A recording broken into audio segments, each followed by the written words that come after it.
Hey viewers, thanks for tuning in. Today I'm going to give an overview of how I make pop-up cards like this one using my Cricut Maker. But first, I want to give a little overview on my design process for the cards. Usually I start with kind of a sketch, and I figure out which shapes I want to include, what kind of my main structures are. And then a lot of times I will reference this book, The Elements of Pop-Up by David A. Carter and James Diaz. It's a really great book. It's got this big show-stopping pop-up right in the beginning. It's got a glossary of terms. And then on each page, each little structure, it has a little example. And it explains how these mechanisms work, what dimensions you need to watch out for, any limitations with angles or size. These are all parallel folds, these first few pages. My tripod's not tall enough to zoom out all the way, but marks off the angles. And then for things like pull tabs, it has a nice, you can get in behind and see how the book works. It's very interactive.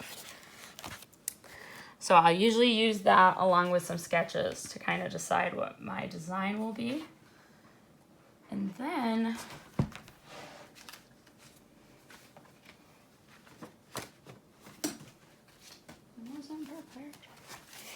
I start drafting a model on the computer. I use an old copy of Adobe Illustrator, CS5, and I draw out my structures and set them up in Cricut Design Space, upload them there, and start building just plain white cardstock models. Figure out, if there's any interferences, the tree opening to the tent front hitting the campfire. I had things like that I had to clear up as I went through this design iterations. And then once I'm happy with that, I can do the illustrated model like you've seen. This was a few iterations in, but I get to do the illustrations and make those part of the design. This card is special because it also has LEDs in it. This was actually the first one I designed with LEDs. I bought a little kit from this company called Chibitronics, and this actually started out as a wedding card for some dear friends that like camping, and it was actually just the tent and the fire, but I had put the LEDs inside. And then I was really happy with how it came out, so I kept adding elements like the tree and the table, the log illustrations, and now I've added the fish that moves while you turn on the lights. All right. Before I show you my step-by-step process that I use to make parts of my card, I just want to spend a little time going over the main two types of images that Cricut Design Space can take. The first of these is a rasterized file. If you've been on the internet, this is the type of image files you've seen, is memes, photos, anything like that. These images are made of pixels, and the Cricut knows to print the image and then to cut around the border of the image. The second kind of file is a vector file. Most often these are SVGs, but there are a few other vector file types. These files contain paths that the Cricut can cut, score, draw, or do a bunch of other things along. The files are put together in such a way that the paths are done like an equation or a plot. They can be resized and they won't lose any image quality, unlike rasterized files where you'll start to see the pixels if you enlarge the photo too much. With rasterized files, the Cricut will cut the border like I was saying before. So with a square photo, you get what you see. But there are some rasterized file types that can have a transparent background, and the Cricut knows to cut along the edge of the image. So, like for instance, you have this circle, the Cricut will cut out the circle. Transparency is shown by a gray and white grid. This is my workflow when I've done my illustrations as well as the setup for extra cut and score lines within Adobe Illustrator. I make my design, in this case a thank you card, and I add on the score line where I want the card scored and any kind of graphics on the front. I'll save a copy with the score line turned off and using the Save for Web function to make a PNG. I want to have the main outline of the card be the border of the PNG, because the Cricut will automatically cut that after printing the card. Then I also want to save an SVG. This will have the outline of the card and the score line. Remember, we don't need the outline of the card to be cut by the SVG file, because it will be cut as an outline of the PNG. However, we need to register these two files within Cricut Design Space. So I make the rectangle and the SVG the same dimensions as those of the PNG. Then I can resize and line the two images up within Cricut Design Space. Then I just delete what I'm calling the sacrificial rectangle and attach all. Now I'm going to show you how I set up my files with illustration and also cut and score lines in Illustrator.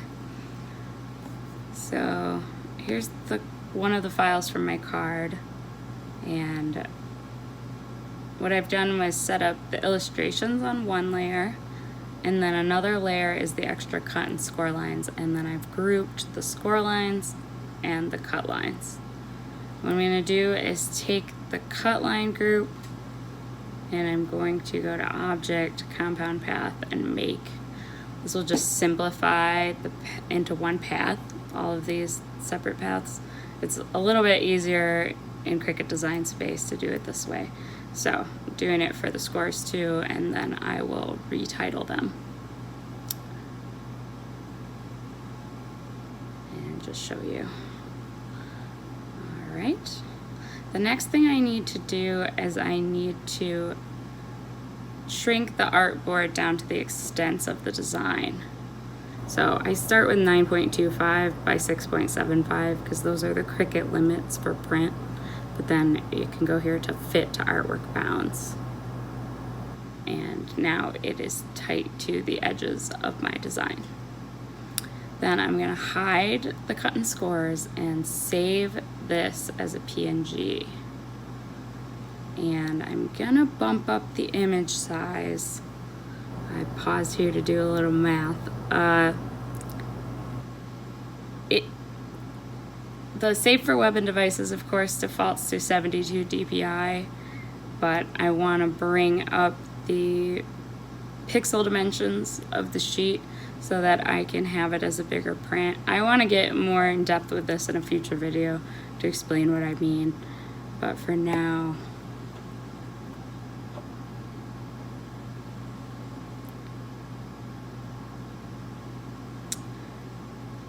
so I'm going to change the width to 1580 and apply that. And then notice the rectangles show you transparency, and save that as a PNG. And then go ahead and delete this whole layer. Don't worry, we're going to save as. So delete all the print then cut items. Turn back on the cut and scores. And then I'm going to add a rectangle the exact same size as the artboard. And then I'm going to save this as an SVG. So saving a copy as an SVG. So I still have the original Illustrator file. Then going over to Cricut Design Space, I'm going to upload the SVG first because that's very simple. You can put in tags. I don't usually do that. It's just to help you find your own files. And then upload the PNG. Gonna pick complex because I have gradients and a lot of different colors. And then they have a little editor we can skip and just make sure it's saved as a print then cut image. It takes a second. Then select both files and or images, and then insert them into a new project. So now you'll see the print and cut came in a little bit bigger than I wanted. It's better that it's bigger than smaller in my opinion, to size it down. But I'll do a future video where I show you. I get a little more precise in Photoshop, and then it doesn't even really end up mattering because I use a Photoshop workaround to get a higher resolution print.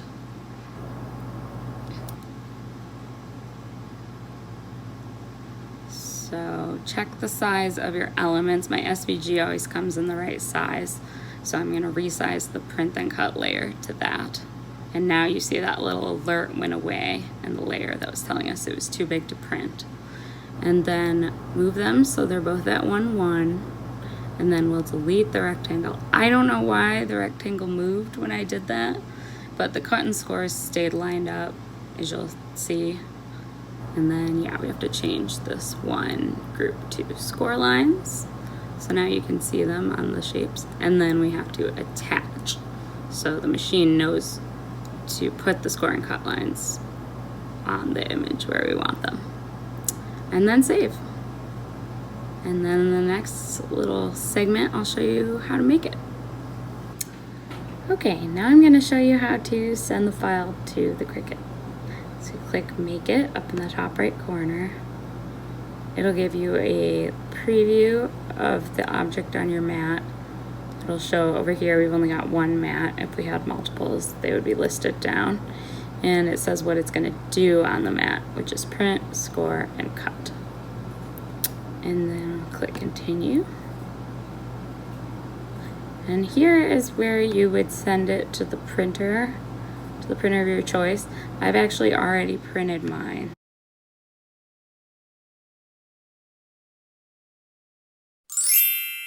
So I'm gonna go, oh, it thinks I already did, so that's good. There is a I've already printed button on the right before I click the printer dialog box to show you guys.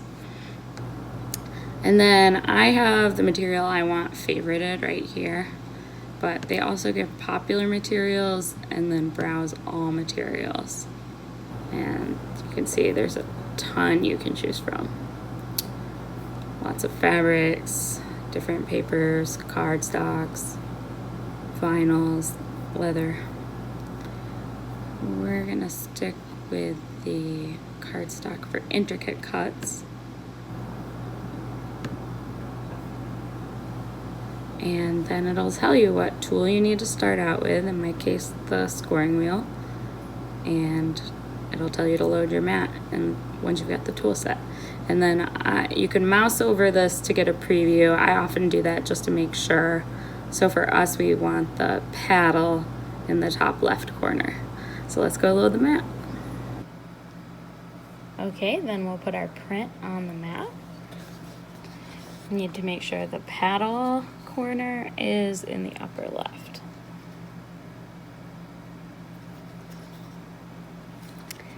And then if you're printing at home on an inkjet printer, just make sure that the ink dries before you put it on the mat, because you don't want to smudge your design.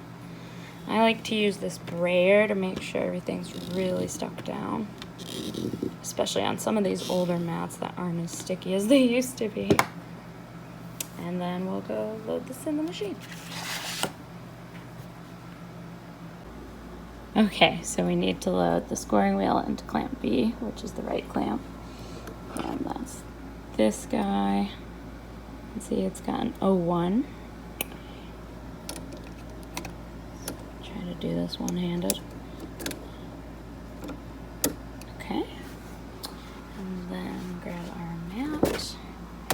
Load it in with the panel and table at the top. Put it in here and press the load button. Got to put a little pressure on it when you load it in.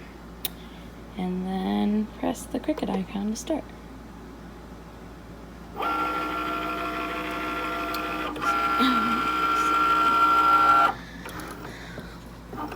So now it's going to scan the black registration line.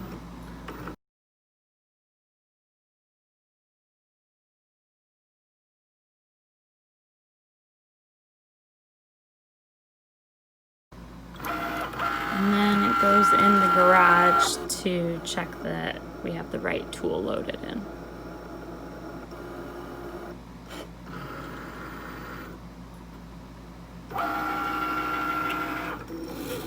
And then it's going to go ahead and trace all of our score lines. Those were the black lines.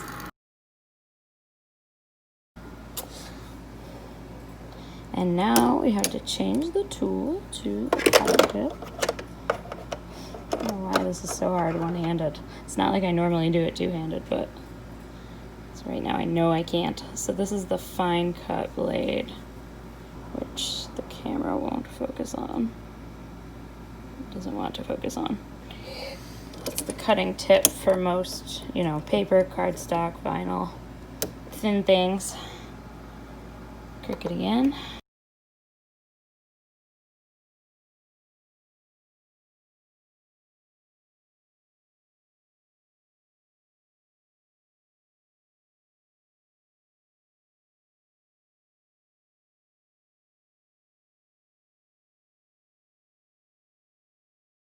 Alright, now we can unload the map using the double arrow button. See what she looks like. It's time for the big reveal. So I flip my mats over and then I like to roll them off of the pieces. Some smaller ones will stay, but we'll get to those. If you try to pull the cardstock off the mat, it usually ends up rolling, getting a curve in it. So I like to do it this way. It will eventually wear out your mats, but mats you should probably be thinking about as a consumable item anyway. So you're cutting on them, the stickiness will wear off. They're just not gonna be around forever. This paddle. Sometimes you wanna go the other direction. Alright.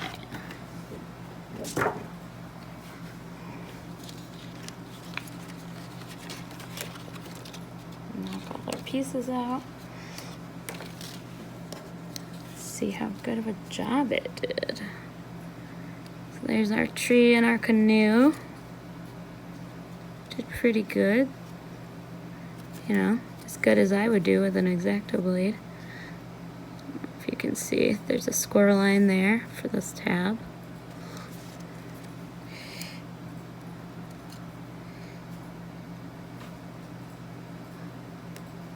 Little picnic table parts. The paddle.